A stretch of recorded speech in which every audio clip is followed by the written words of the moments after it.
નમસ્કાર દોસ્તો, શું તમે ક્યારે વિચાર્યું છે કે તમારી આસપાસની દુનિયા કેટલી બદલી રહી છે? સવારે ઉઠીને ફોન પર વાગતા અલાર્મને બંધ કરવાથી લઈ રાત્રે સૂતી વખતે ટીવી પર તમારી મનપસંદ સિરીઝ જોવી, આ દરેક કામમાં એક એવી ટેકનોલોજી કામ કરી રહી છે જે આપણા જીવનનું એક અભિન્ન અંગ બની ગઈ છે.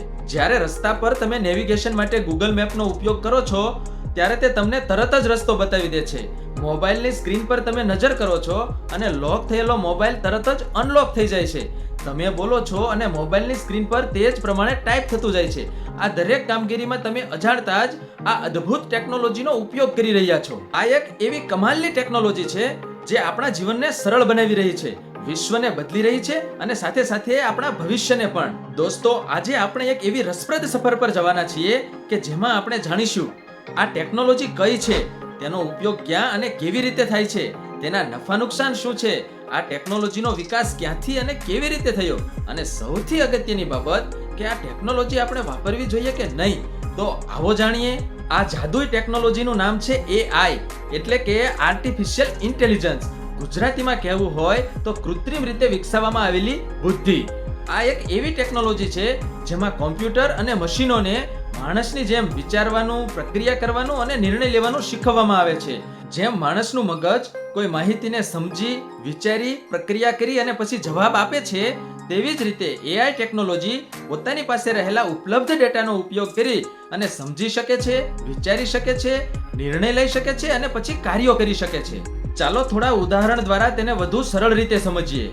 આજે મોબાઈલનો ઉપયોગ કરતી દરેક વ્યક્તિ સિક્યુરિટી માટે પોતાના મોબાઈલને ચહેરાથી કે ફિંગરથી લોક કરીને રાખે છે. આ ચહેરો કે ફિંગર મોબાઈલની સ્ક્રીન પર રાખવામાં આવે છે ત્યારે તરત જ મોબાઈલ અનલોક થઈ જાય છે. એટલે કે મોબાઈલમાં રહેલી કૃત્રિમ બુદ્ધિ એ શીખી જાય છે કે આ ચહેરો મારી સામે રાખવામાં આવે કે આ ફિંગર મારા પર મૂકવામાં આવે ત્યારે જ મારે અનલોક થવાનું છે. તેવી જ રીતે જ્યારે આપણે YouTube, Instagram કે અન્ય સોશિયલ મીડિયા પર વિડીયો કે રીલ્સ જોઈએ છીએ ત્યારે ઘણા વિડીયો કે રીલ્સ આપણે તરત જ સ્ક્રોલ કરી દઈએ છીએ અને ઘણા વિડીયો કે રીલ્સ આપણે પૂરેપૂરા જોઈએ છીએ. આ બાબતને આધાર બનાવી અને AI બેઝ સિસ્ટમ પોતાના અલ્ગોરિધમથી વિચારીને નક્કી કરે છે કે આ વ્યક્તિ આ પ્રકારના વિડીયો કે રીલ્સને વધારે સમય આપે છે, એટલે તેવા પ્રકારના વિડીયો કે રીલ્સની તેને વધારે જરૂર છે કે તેને વધારે ગમે છે, એટલે એ જ પ્રકારના વિડીયો તમારી સ્ક્રીન પર તમને વધારે પ્રમાણમાં આવતા જોવા મળશે. અને આવો અનુભવ તો તમને પણ થયો હશે, ખરું કે નહીં? આ કમાલ AI નામની ટેકનોલોજીનો જ છે. હજુ વધુ સરળ રીતે સમજવું હોય તો આજે ચારે બાજુ જેની ચર્ચા થઈ રહી છે તે ચેટબોટ્સ એટલે કે ChatGPT, Grok, Gemini વગેરે પણ AI ની જ કમાલ છે. ખરેખર તો આ ચેટબોટ્સ આવ્યા પછી જ લોકો AI ને સારી રીતે સમજતા, જાણતા અને તેનો ઉપયોગ કરતા થયા છે. આ AI નો વિચાર કંઈ નવો નથી. માણસે જ્યારે પ્રથમ વખત રોબોટની કલ્પના કરી હશે ત્યારથી જ AI ની પણ શરૂઆત થઈ ગઈ હશે. પરંતુ તેમાં મુખ્ય સંશોધન 1950 ના દાયકામાં શરૂ થયું, જ્યારે પ્રખ્યાત વૈજ્ઞાનિક એલન ટ્યુરિંગે પૂછ્યું, કેન મશીન થિંક? એટલે કે શું મશીન વિચાર કરી શકે? અને દોસ્તો, અહીંથી શરૂ થઈ AI ની રસપ્રદ સફર. પરંતુ AI નો ખરો વિકાસ તો વર્ષ 1956 થી શરૂ થયો, જ્યારે 1956 માં અમેરિકાના ન્યૂ હેમ્પશાયર શહેરમાં આવેલી ડાર્ટમાઉથ યુનિવર્સિટીમાં એક કોન્ફરન્સનું આયોજન કરવામાં આવ્યું હતું. આ કોન્ફરન્સમાં વૈજ્ઞાનિક જ્હોન મેકાર્થીએ સૌપ્રથમ વખત AI એટલે કે આર્ટિફિશિયલ ઇન્ટેલિજન્સ શબ્દનો ઉપયોગ કર્યો હતો. એટલે જ્હોન મેકાર્થીને ફાધર ઓફ AI, આર્ટિફિશિયલ ઇન્ટેલિજન્સના પિતા કહેવામાં આવે છે. ત્યારબાદ શરૂઆતના તબક્કામાં જટિલ પ્રશ્નો અને ભાષાને સરળ રીતે સમજવા માટે પ્રક્રિયા કરી અને AI સિસ્ટમ વિકસાવવામાં આવી. સમય જતાં તેમાં વધુ સંશોધનો અને પ્રયોગો થયા. 21મી સદીની શરૂઆત થતાં જ મોબાઈલ અને કોમ્પ્યુટર વિજ્ઞાનમાં ક્રાંતિની શરૂઆત થઈ.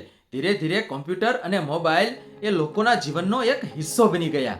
આજે લોકો પોતાના મોબાઈલ અને કોમ્પ્યુટરમાં deep learning, Google map, Google assistant જેવા અનેક AI ટૂલ દ્વારા AI ટેકનોલોજીનો ઉપયોગ કરવા લાગ્યા છે. મેડિકલ ક્ષેત્રમાં ડોક્ટરો એક્સ-રે અને MRI જોઈને રોગોનું નિદાન કરવામાં AI ટેકનોલોજી વાપરવા લાગ્યા છે. એટલે કે ભવિષ્યમાં AI લોકોનું જીવન બચાવનાર પણ બની શકે છે. ગૂગલ મેપ લાખો રસ્તાના ડેટાઓનું એનાલિસિસ કરી અને સૌથી ઝડપી રસ્તો બતાવે છે. આજે AI સિસ્ટમથી સ્વચાલિત કાર રસ્તા ઉપર ચાલતી થઈ છે. કસ્ટમર કેરની અંદર ચેટબોટ્સ દ્વારા ગ્રાહકોને જવાબ મળતા થયા છે. અરે એટલું જ નહીં, બેન્કિંગ ક્ષેત્ર, શિક્ષણ ક્ષેત્ર, ખેતી ક્ષેત્ર, ફિલ્મ ઉદ્યોગ ક્ષેત્ર જેવા ક્ષેત્રોમાં તો આજે AI નો ઉપયોગ સતત વધી રહ્યો છે. તેનાથી પણ આગળ વધીને આજે લોકો AI ચેટબોટ્સ એટલે કે ChatGPT, Grok, Gemini વગેરે પર પોતાના પ્રશ્નો રજૂ કરી અને જવાબો મેળવી રહ્યા છે. પોતાના કાર્યોનું વિશ્લેષણ કરી રહ્યા છે, પ્રોજેક્ટ બનાવી રહ્યા છે અને આ રીતે લોકો AI નો ઉપયોગ કરી અને વધુ કાર્યક્ષમ બની રહ્યા છે.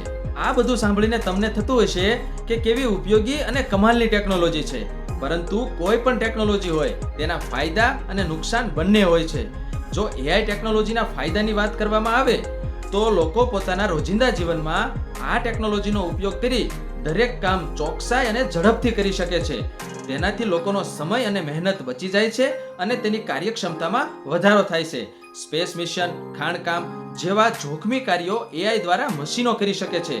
આ ટેકનોલોજી લોકોનું જીવન સરળ અને સગવડભર્યું બનાવે છે. પરંતુ આ ટેકનોલોજી આવવાથી ઘણા ક્ષેત્રોમાં નોકરીઓ ઉપર ખતરો ઊભો થયો છે, જેમ કે કસ્ટમર કેરની નોકરીઓ અને બીજી ઘણી બધી. આ ટેકનોલોજી ડેટાનો ખૂબ મોટા પ્રમાણમાં ઉપયોગ કરે છે, એટલે ડેટાના દુરુપયોગ દ્વારા પ્રાઇવસીનું જોખમ રહેલું છે. જો આ ટેકનોલોજીનો ખોટો ઉપયોગ કરવામાં આવે તો તે ખતરનાક સાબિત થઈ શકે છે અને તેના ગંભીર પરિણામો પણ ભોગવવા પડી શકે છે. અહીં મહત્વનું એ છે કે આપણે તેનો ઉપયોગ કઈ રીતે કરીએ છીએ. જો તેનો ઉપયોગ સમજદારીપૂર્વક કરવામાં આવે તો માણસ જાતિ માટે તે આશીર્વાદરૂપ સાબિત થઈ શકે તેમ છે.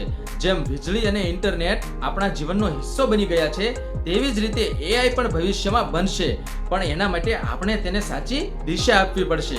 તો દોસ્તો, કેવી રહી આ AI ની સફર? કોમેન્ટ કરીને જરૂર જણાવજો. અને જો વિડીયોની માહિતી ગમી હોય તો લાઈક, શેર કરી અને ચેનલને સબસ્ક્રાઇબ કરજો. ફરી મળીશું નવી માહિતી સાથે નવા વિડીયોમાં.